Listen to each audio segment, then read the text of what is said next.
Friends, ఈ వీడియోలో governor general గురించి తెలుసుకుందాం. సో గవర్నర్ జనరల్ పేరు, కాలం, విశేషాలు చూద్దాం.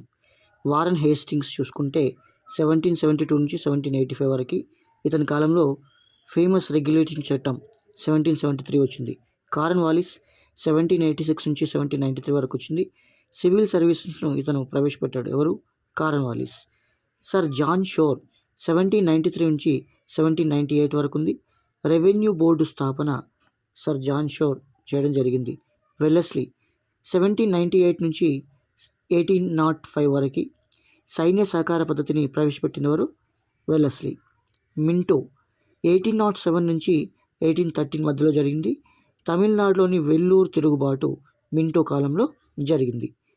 హేస్టింగ్స్, వారన్ హేస్టింగ్స్ అన్నమాట. 1813 నుంచి 1823 మధ్యలో ఇతని కాలం, పదవీ కాలం.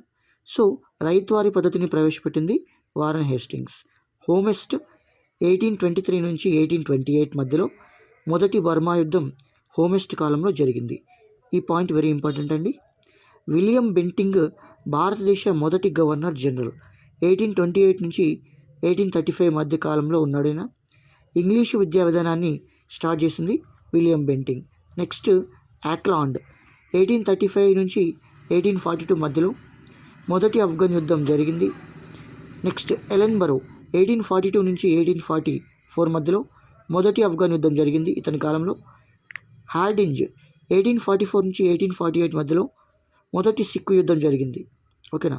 డల్హౌసీ చూసుకుంటే 1848 నుంచి 1856 ప్రజా అవసరాల పనులు మొదలవడం స్టార్ట్ అయింది.